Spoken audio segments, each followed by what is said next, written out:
The glass of expensive champagne shattered against the marble floor. "Don't touch me."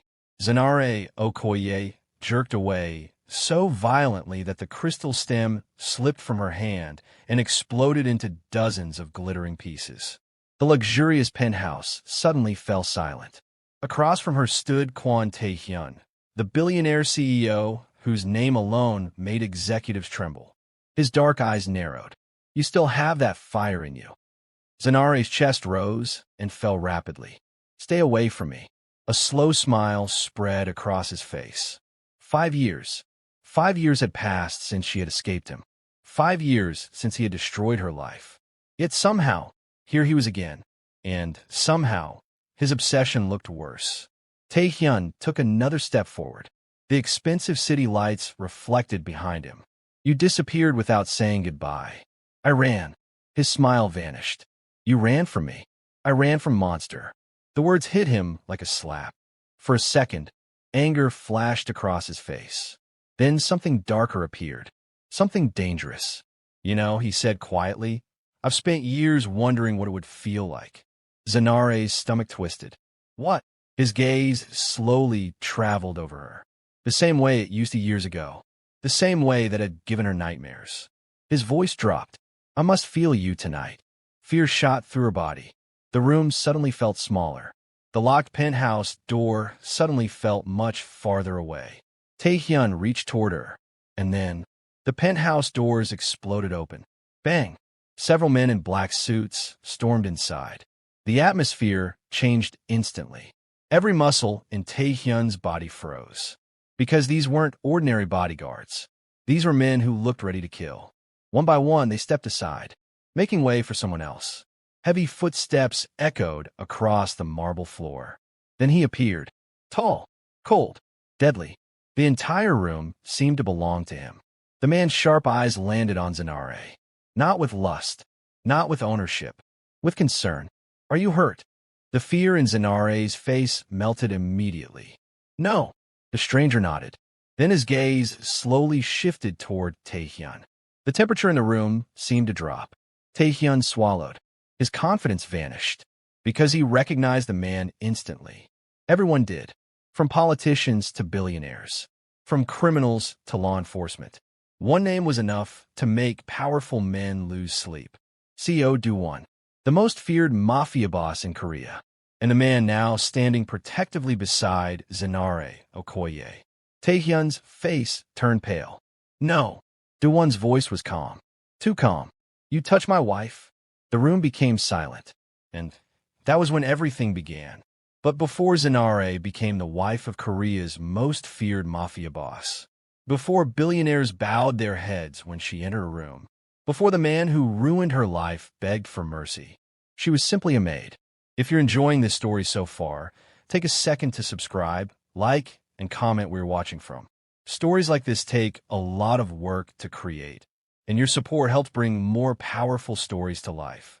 5 years earlier, nobody noticed Zinare Okoye when she entered a room. And honestly, that was exactly how most people preferred it. She worked as a maid in one of the most luxurious hotels in Lagos.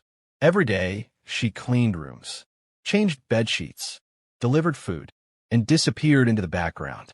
Guests barely remembered her face. Managers barely remembered her name. But nobody could ignore her beauty. At 24 years old, Zinare possessed the kind of beauty that made people look twice.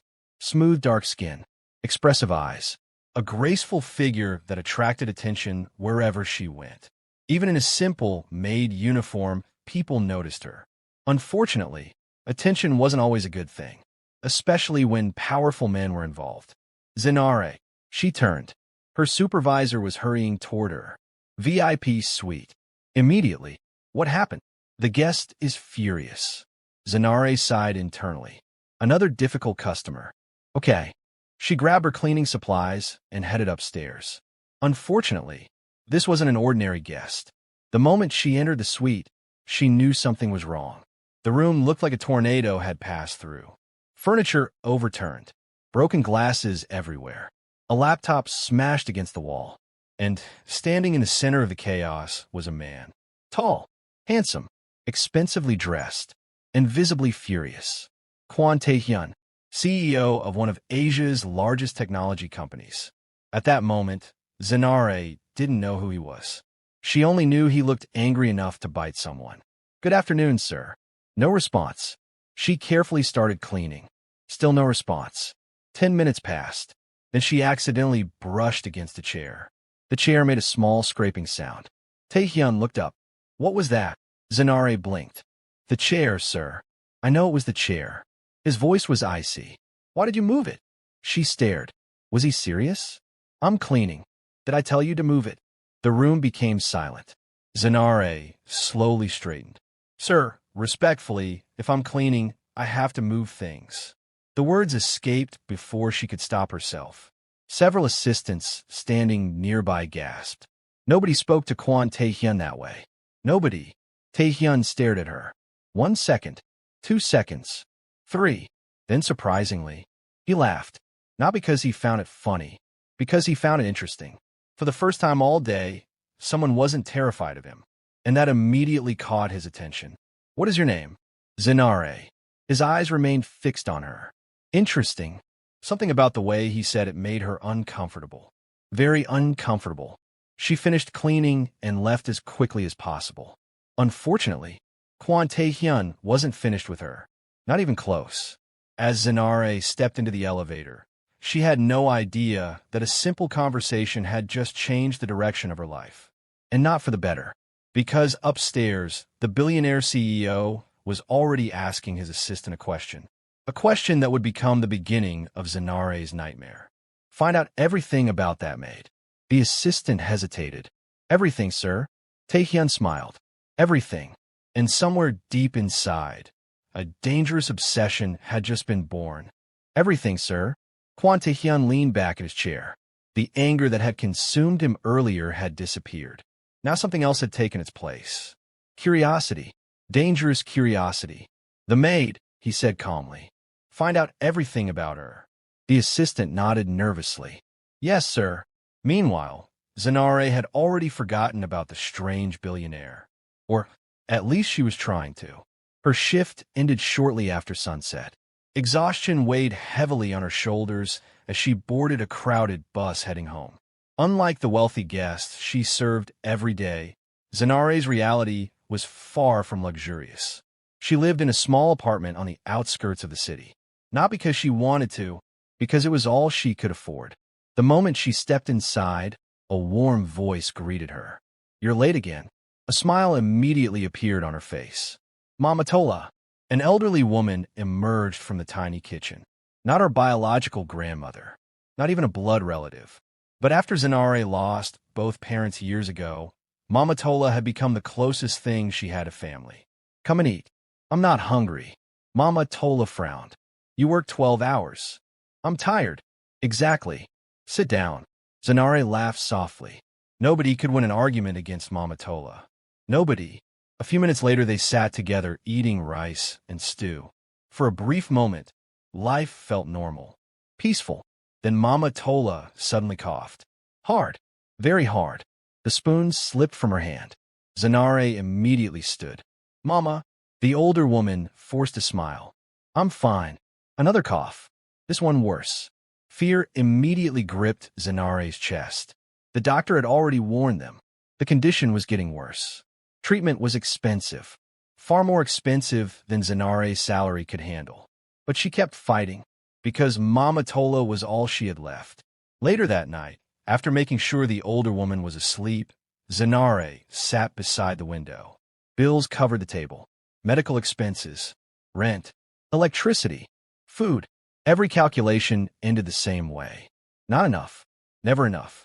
She rubbed her forehead. Tears threatened to form. But she refused to cry. Crying didn't pay bills. Crying didn't save lives. So she swallowed her emotions and kept calculating. She had no idea someone else was calculating too. Inside a luxury penthouse across the city, Kwon Tae-Hyun was reading a report. Every page was about Zinare. Age, employment history, education, family, financial records, medical bills, everything. His assistant shifted nervously. "Sir." Tae-Hyun didn't look up. "What?" "May I ask why you're interested in a hotel maid?" Silence. Then a smile appeared. Because she isn't afraid. The assistant frowned. What do you mean? Everyone is afraid of me. He closed the file. Employees. Another page. Business partners. Another page. Politicians. Another page. Wives. Another page. Friends. He finally looked up. But that girl looked me in the eye. The assistant suddenly understood. And he immediately felt sorry for Zinare. Because whenever Tae-Hyun became interested in something, it rarely ended well. 3 days later, Zinare arrived at work. The atmosphere felt strange.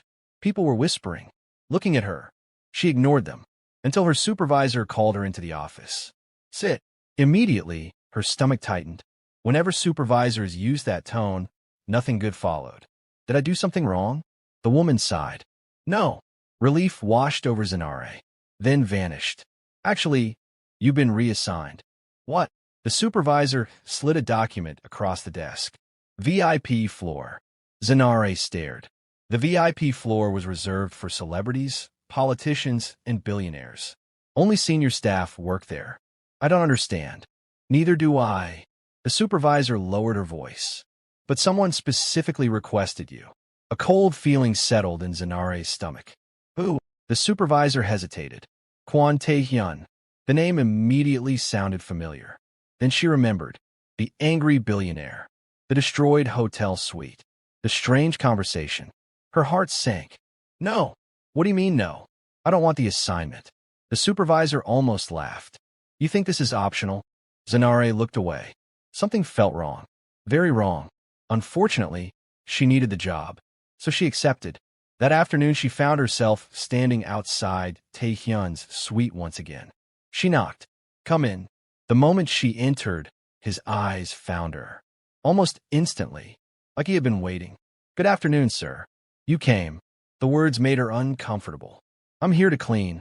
His lips curved slightly. Of course. For the next hour, she cleaned in silence, trying her best to avoid him, trying her best not to notice his eyes following her around the room. But she felt it. Every second, every movement, every step, his gaze remained fixed on her. Eventually, she couldn't take it anymore. Is there a problem? His eyebrow lifted. A problem? You're staring. To her surprise, he laughed. You always say exactly what's on your mind. Because it's true. Again, no fear, no hesitation. And somehow that only fascinated him more. Most women tried to impress him. This one looked annoyed by his existence. Sit down. She froze. I'm working. Sit. The tone wasn't a request. It was an order. Zinare remained standing. No. For the first time in years, someone had openly rejected him. The room became very quiet. The assistants nearby looked terrified. One whispered prayer. Everyone expected an explosion. Instead, Tae-Hyun smiled. And somehow that was worse. Much worse. Interesting. Zinare immediately regretted speaking. That word again. Interesting. The way he said it never sounded good. She finished cleaning and left. The moment she exited the suite, she released a breath she hadn't realized she was holding. Something about that man felt dangerous. Not physically, at least not yet, but emotionally, psychologically, like a predator watching prey. Waiting. The following weeks became unbearable. Every day brought a new reason for Tae-Hyun to summon her. Coffee, documents, cleaning, food, random tasks. Sometimes he didn't even need anything. He simply wanted her present. One afternoon, she finally snapped. Why do you keep calling me here? His eyes lifted from his laptop. What? You have hundreds of employees. Silence. Thousands, actually. Then why me? A small smile appeared. There it is. There what is? That honesty. She rolled her eyes. I'm serious. So am I. Their eyes locked. For a brief second, neither looked away. Then Tae-Hyun spoke. You don't treat me differently. Should I? Everyone else does. Zinare shrugged. Maybe everyone else is afraid of you. His smile faded slightly. And you're not. No. The answer came instantly. Without hesitation. Without thought. The truth. Something strange flickered in his eyes. Something almost human. Then it disappeared. Because Kwon Tae-Hyun didn't know how to admire something without wanting to possess it. And that was the real danger. A week later, Zinare received devastating news. The doctor called. Mama Tola's condition had worsened. Much worse. Treatment had to begin immediately. The amount required made her dizzy. She stared at the figure written on the paper. It felt impossible. Completely impossible. That night she cried for the first time in months. Alone. Silent. Broken. And unfortunately for her, the one man who should never have learned about her desperation was already finding out. Because inside his office, Tae-Hyun was reading another report. A report detailing every medical expense, every debt, every financial struggle, every weakness. Slowly, he closed the file. Then he looked out the window. A dangerous smile appeared on his face. Because for the first time since meeting Zinare, he had found something she needed. And Kwon Tae-Hyun had always been very good at turning desperation into control. The next morning, his assistant received a simple instruction. Arrange a private dinner. The assistant frowned. With whom, sir? Tae-Hyun's smile widened. Zinare Okoye. And far across the city, completely unaware of the trap being prepared for her, Zinare was rushing her sick grandmother to the hospital, not knowing that the worst chapter of her life was about to begin. The hospital corridor felt colder than usual. Zinare sat outside the consultation room with her fingers tightly intertwined. Across from her, Mama Tola was trying to smile. Trying. But even she looked exhausted. The coughing had become worse. The weakness had become worse. Everything had become worse. The doctor finally emerged. His expression immediately made Zinare's heart sink. Doctor? He motioned for her to follow him. Inside the office, he closed the door. That single action terrified her. Doctors only closed doors when the news was bad. Very bad. Please sit. Zinare remained standing. Just tell me. The doctor sighed. The condition is progressing faster than we expected. Her chest tightened. How much time do we have? The doctor hesitated, then answered honestly. Without treatment, not much. The words felt like a punch. Her vision blurred. No. I'm sorry. There's something you can do. We can. Hope immediately flashed across her face. The doctor continued. But treatment must start immediately. Then he handed her a document. The amount written there almost stopped her breathing. Her legs weakened. This can't be right. The doctor looked away. I'm afraid it is. Tears filled her eyes. The figure represented years of her salary. Years. Money she simply didn't have. When she returned to the waiting area, Mama Tola immediately noticed her expression. What did he say? Nothing. Zinare. It's nothing. The older woman grabbed her hand. What did he say? The tears finally escaped. And that told Mama Tola everything. The elderly woman's face softened. Oh, my child.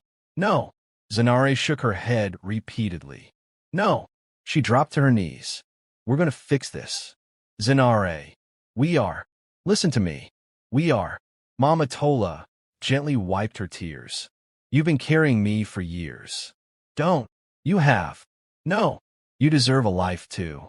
The words hurt more than the diagnosis. Because Zinare knew what they meant. Mama Tola was preparing herself. Preparing for the possibility that she wouldn't survive. And Zinare refused to accept it. Absolutely refused. That night she barely slept.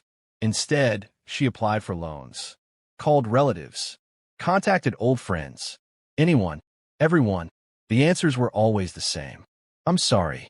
I don't have that kind of money. I wish I could help. By morning she felt completely drained. Yet she still forced herself to work. Because bills didn't stop. Pain didn't stop. Life didn't stop. When she arrived at the hotel, her supervisor immediately approached her. Where have you been? The hospital. VIP suite. What? He asked for you again. Of course he did. Zinare closed her eyes briefly. The last thing she needed today was Kwon Tae-Hyun. Unfortunately, she had no choice. A few minutes later, she entered the suite. Tae-Hyun immediately noticed something was wrong. Her eyes looked swollen. Her shoulders slumped. The spark he usually saw in her seemed dimmer. What's happened? She froze. The question caught her off guard. Nothing. You're lying. I'm fine. You've been crying. She looked away. I said I'm fine. Normally, people never spoke to him that way. Normally, people carefully chose every word. But today Zinare looked too exhausted to care. And somehow that made her even more beautiful, more vulnerable, more interesting. Sit down. No. Zinare. No. The frustration in her voice surprised even her. I don't want to sit. Silence. Then something unexpected happened. Tae-Hyun closed his laptop, fully, giving her his complete attention. What happened? She laughed bitterly. You suddenly care? Answer the question. For a moment, she considered walking away. Then the pressure became too much. The fear, the stress, the exhaustion. Everything exploded. My grandmother is dying. The words escaped before she could stop them. Silence. Complete silence. Tae-Hyun stared at her. She immediately regretted saying it. I shouldn't have said that. How much? What? How much is the treatment? Her heart skipped. No. Tell me. No. Why? Because she knew. The moment powerful men offered help, they always wanted something. Always. I don't need charity. His expression hardened. Tell me. No. For several seconds, neither spoke. Then Tae-Hyun slowly stood and walked toward her. Every instinct inside Zinare screamed. Danger. Danger. Danger. She immediately stepped backward. His eyes followed the movement, noticing it, understanding it, and oddly enough, enjoying it. Finally he stopped, close enough to intimidate, far enough not to touch. I can pay for everything. The words hit her like thunder. Everything. Not part. Not some. Everything. Her heart pounded. Mama Tola's face flashed through her mind. The treatments. The medicine. The hospital bills. Hope. For one brief second, hope appeared. Then reality returned. Nothing was free, especially from a man like Kwon Tae-Hyun. What do you want? His smile appeared instantly. There it was. The question he had been waiting for. What makes you think I want something? She laughed. A bitter laugh. A man like you? His eyes narrowed slightly. A man like me? Nobody gives away that kind of money. And if I did, you wouldn't. The room became quiet. Tae-Hyun stared at her, then smiled again. Interesting. That word. Again. Always that word. She hated it. The next few days became even worse. Mama Tola's condition continued declining. The hospital demanded payment. Calls never stopped coming. Stress consumed her. Then one afternoon, everything changed. She was cleaning another suite when her supervisor rushed inside. Zinare. What happened? You have a visitor. A visitor? Downstairs. Confused, she followed her. When she reached the lobby, she stopped. A man wearing an expensive suit stood waiting. One of Tae-Hyun's assistants. Immediately, her stomach dropped. No. The assistant smiled politely. Mr. Kwon would like to speak with you. I'm working. He insists. I said no. The assistant handed her an envelope. What is this? Open it. Reluctantly, she did. Inside was a hospital payment receipt. Paid. Completely paid. Every single outstanding bill. Her knees nearly gave out. No. She flipped through the pages. Again, and again, and again. Paid. Paid. Paid. Every amount. Every debt. Every expense. Covered. Her breathing became uneven. What is this? You know exactly what it is. No. The assistant's smile disappeared. Mr. Kwon has already handled the financial situation. Fear flooded her chest. Not relief. Fear. Because now she knew. The trap had already begun closing. I didn't ask for this. Perhaps. But he did it anyway. The assistant handed her another envelope. This one smaller. Inside was a card. A private dinner invitation. Tonight, 8 p.m. The location was one of the most exclusive restaurants in the country. Her stomach twisted. No. The assistant's expression remained calm. Mr. Kwon expects you. I won't come. The assistant shrugged. That's your choice. Then he leaned slightly closer. But it would be unfortunate if certain payments suddenly became unavailable. The blood drained from her face. There it was. The truth. The real price. Not money. Control. Tears immediately filled her eyes. Because for the first time, she realized how trapped she truly was. The assistant turned and walked away, leaving her standing in the middle of the lobby. Frozen. Terrified. And holding the invitation that felt more like a summons than a request. That evening she sat beside Mama Tola's hospital bed. The older woman was sleeping peacefully. For now. Zinare stared at the invitation card. Her hands trembled. She knew she shouldn't go. Every instinct warned her. Every alarm screamed. But she also knew something else. Kwon Tae-Hyun wasn't the type of man who accepted rejection.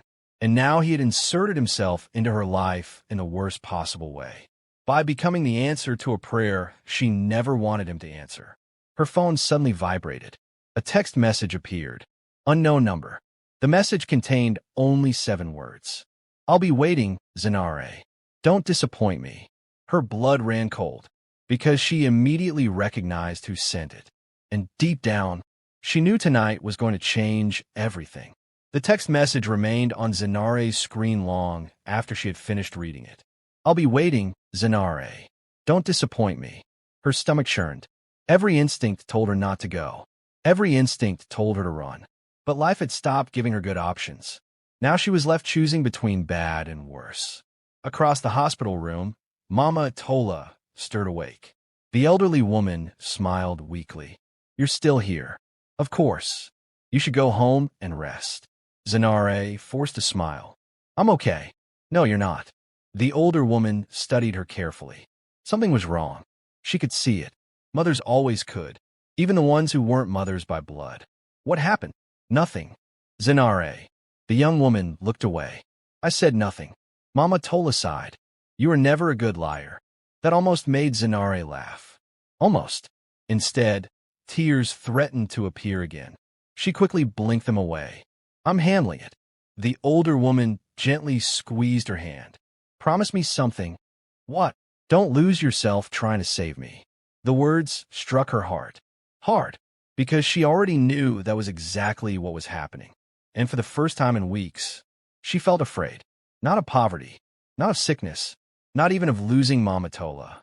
She was afraid of Kwon Tae-Hyun. Afraid of the hold he was beginning to gain over her life. A few hours later, she stood outside the restaurant. Luxury cars filled the parking lot. Politicians, celebrities, business moguls, people from a world she didn't belong to. She almost turned around. Almost. Then she remembered the hospital receipt, the paid bills, the treatments, the medicine. Slowly, she entered. A hostess immediately approached. Miss Okoye? Her heart sank. They were expecting her. Yes. This way. The woman led her toward a private dining room. Every step increased her anxiety. By the time the doors opened, her pulse was racing. Tae-Hyun was already seated, waiting.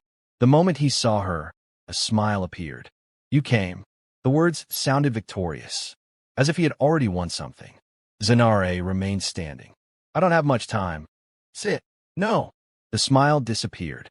There was again that refusal, that resistance, the one thing that kept pulling him back toward her. Most people folded. Most people obeyed. Zinare fought, and he had become addicted to that fight. Sit. This time she reluctantly complied, only because she wanted answers. Nothing else. A waiter appeared. Expensive dishes were served. Neither touched the food. Finally, Zinare spoke. What? Tae-Hyun leaned back. Why what?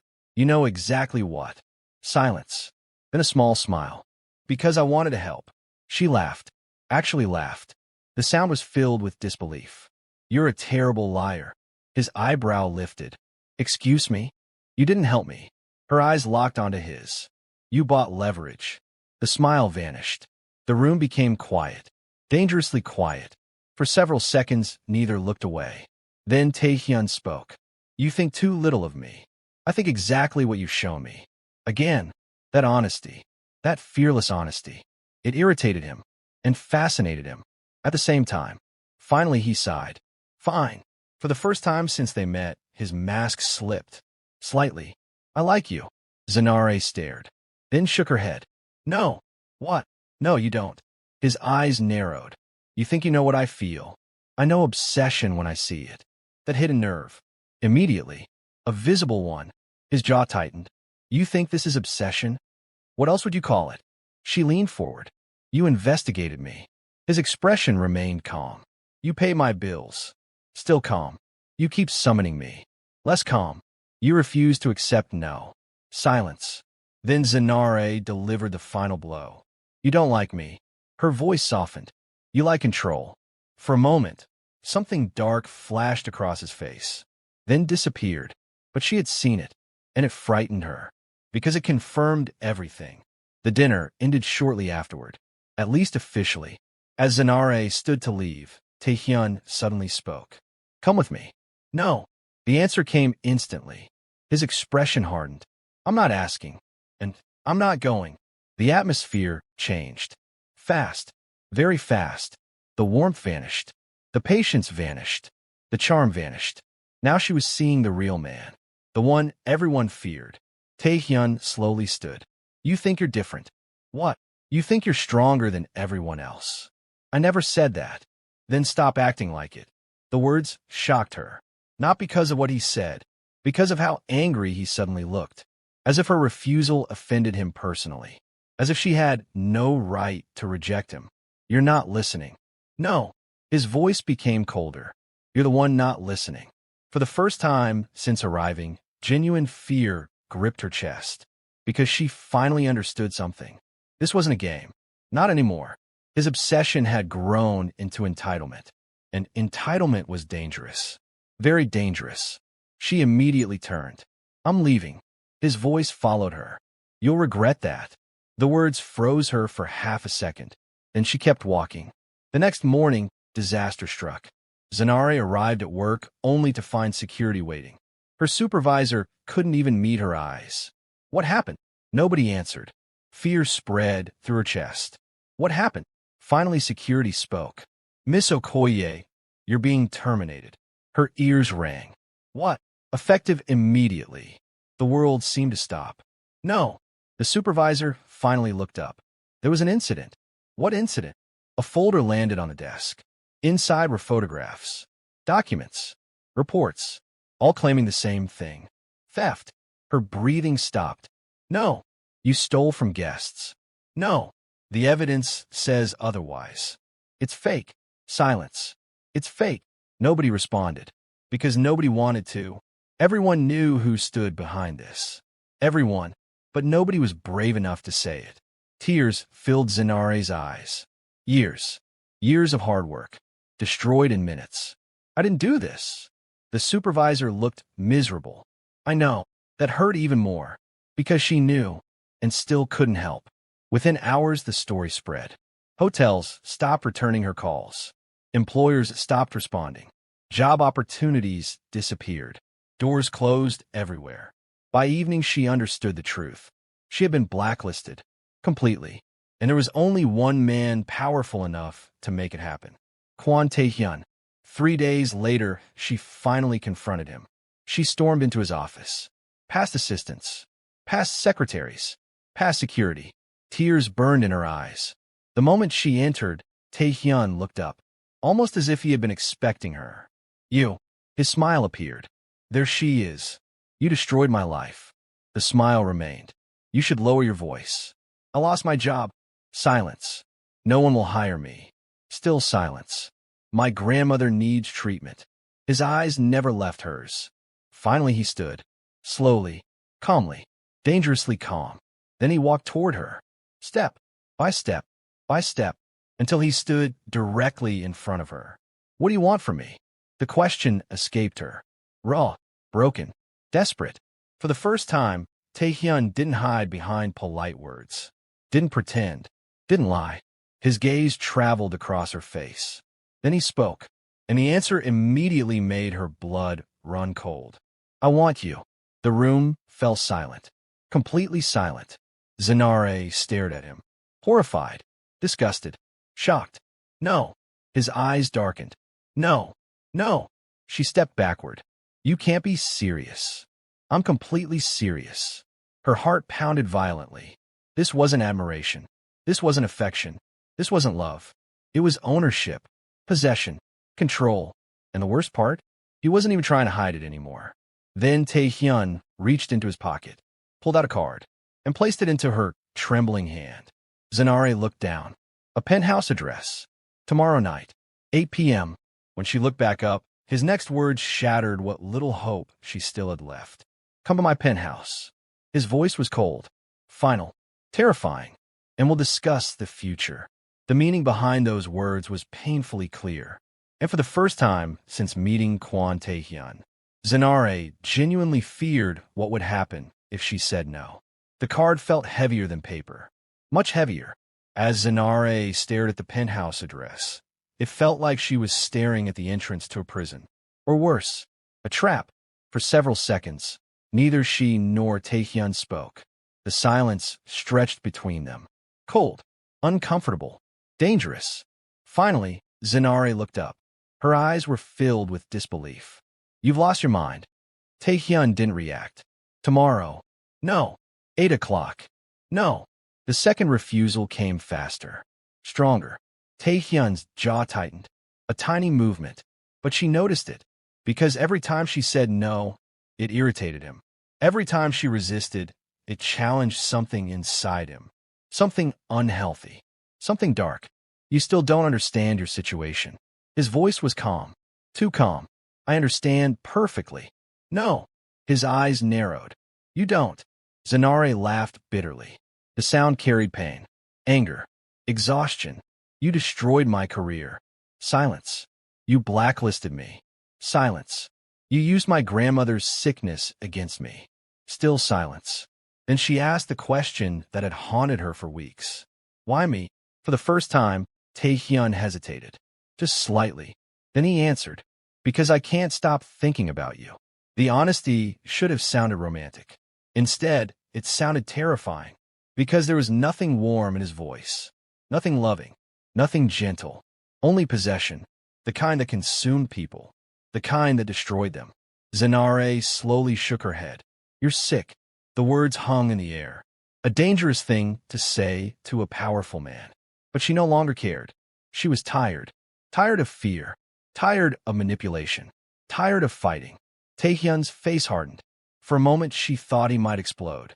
Instead, he smiled. And somehow that felt worse. Tomorrow. He pointed toward the card. Be there. Then he walked away. As if the conversation was over.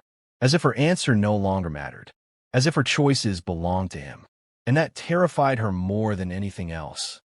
That evening, she sat beside Mama Tola's hospital bed. The older woman looked weaker than ever. Her voice had become softer. Her movements slower. Yet somehow she still managed to smile. You're thinking too much. Zinare forced a laugh. I'm fine. No. Mama Tola reached for her hand. You've been saying that for weeks. The tears immediately returned. Without warning. Without permission. They simply came. The older woman looked alarmed. My child. And suddenly everything poured out. The fear. The pressure. The blacklisting. The threats. The hopelessness. Not every detail. But enough. Enough for Mama Tola to understand that someone powerful was hurting her. When she finished speaking, the room became quiet. The older woman gently wiped her tears. Then she said something Zinare would never forget. Never trade your dignity for survival. The words struck her heart. Hard. But no. Mama Tola squeezed her hand. No matter how desperate life becomes. Tears rolled down Zinare's face. What if I lose everything? The elderly woman smiled sadly. Then we start again. What if I can't? You can. What if I fail? You stand up. What if I fall again? You stand up again. The tears became uncontrollable. Because deep down, she already knew what she had to do. She couldn't go to that penthouse. No matter the consequences. No matter the cost. She couldn't. The next evening arrived far too quickly. 8 o'clock. The penthouse lights glowed against the night sky. Inside, Kwon Tae-Hyun waited. His assistant checked the time. Again, and again, and again. Sir, Tae-Hyun looked up. She's late. The assistant swallowed. Because he knew. Everyone knew. Nobody kept Kwon Tae-Hyun waiting. Nobody. 10 minutes passed. Then 20. Then 30. Finally, the truth became impossible to ignore. Zinare wasn't coming. The room became very quiet. The assistant nervously stepped backward, because he had never seen that expression before. Pure rage. Not shouting. Not screaming. Something worse. Cold rage. The kind that planned revenge. The kind that destroyed lives. Tae-Hyun slowly stood. His hands clenched, then unclenched. Find her. The assistant immediately nodded. Yes, sir. Unfortunately, By the time they found her, it was already too late. The phone rang shortly after midnight. The sound instantly woke Zinare. She grabbed it, still half asleep. "Hello." The voice on the other end sounded urgent. Panicked. "Hospital staff." Immediately her stomach dropped. 10 minutes later, she was racing through the emergency ward, her heart pounding violently. "No, no, no, please no." When she reached the room, the doctor's expression told her everything. Before he even spoke, before he even opened his mouth, she knew. The world suddenly felt unreal, distant, silent. "I'm sorry." The words barely registered. "No." The doctor lowered his head. "We did everything we could." "No." "Miss Okoye." "No." Her voice broke. Completely. "No." The doctor stepped forward. She stepped back. Then she saw the bed. And everything shattered. Mama Tolo wasn't moving. Wasn't smiling. Wasn't speaking. The woman who had raised her, protected her, loved her, was gone. Just gone. A sound escaped Zinare's throat. Half sob. Half scream. She collapsed beside the bed. "Mama." No response. "Mama." Nothing. The room blurred. The pain became unbearable. The kind of pain that felt physical, as if someone had reached inside her chest and ripped something out. Hours passed. Maybe more. She didn't know. She didn't care. The funeral happened days later. Yet she barely remembered it. People spoke, prayed, offered condolences. The words meant nothing, because grief had swallowed everything. And during that grief, the final blow arrived. The landlord wanted rent. Debt collectors wanted payment. Employers still refused to hire her. Her savings disappeared. The hospital bills returned. Everything collapsed. Everything. One rainy evening, she sat alone inside the dark apartment. The silence felt suffocating. There was no laughter anymore. No warm voice. No family. Nothing. Just emptiness. Then a knock sounded. She frowned. Who could that be? Another knock. Louder this time. Slowly she approached the door, opened it, and froze. 3 men stood outside. Large, aggressive, dangerous. One stepped forward. "You owe money." Fear instantly gripped her chest. "What?" "The hospital debt." Her stomach dropped. "No." "Yes." "I need more time." The man laughed. "Time is expensive." Panic flooded her body. "I said I need more time." The man's expression darkened. "We're done talking." The next few seconds happened quickly. Too quickly. One grabbed her arm. Another pushed the door wider. Fear exploded inside her. "Let me go." Nobody listened. "Please." Still nobody listened. Rain poured outside. Thunder shook the sky. And for the first time in her life, Zinare genuinely wondered if she would survive the night. The men dragged her toward the stairwell. She fought, kicked, screamed, but they were stronger, much stronger. One covered her mouth.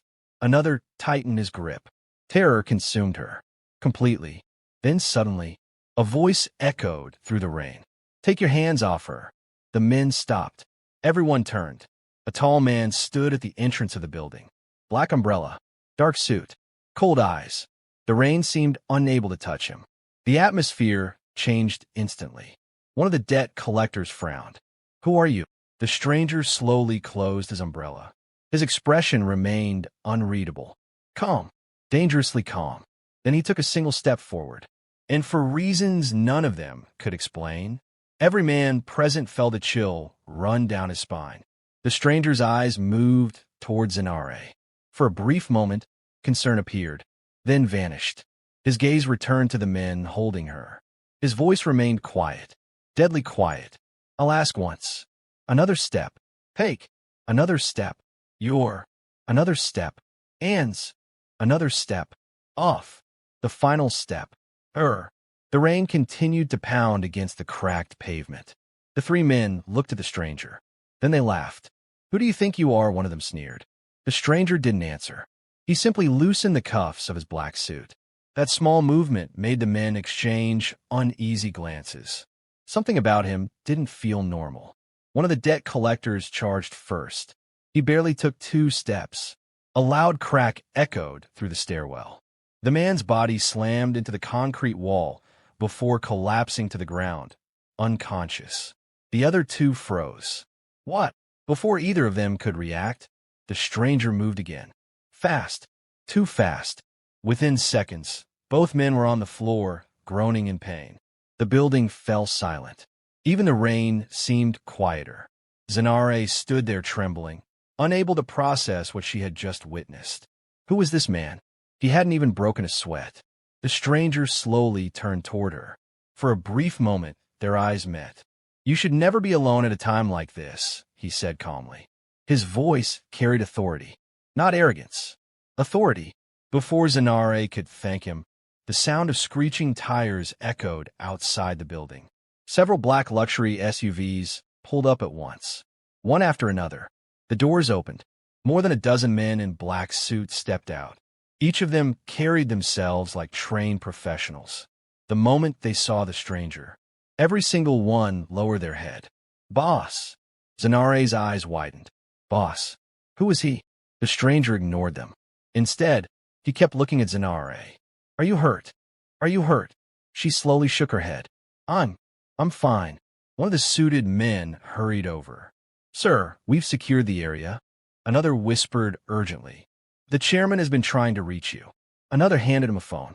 The stranger glanced at the screen before slipping it back into his pocket. Then he looked at Zinare one last time. "You can't stay here tonight."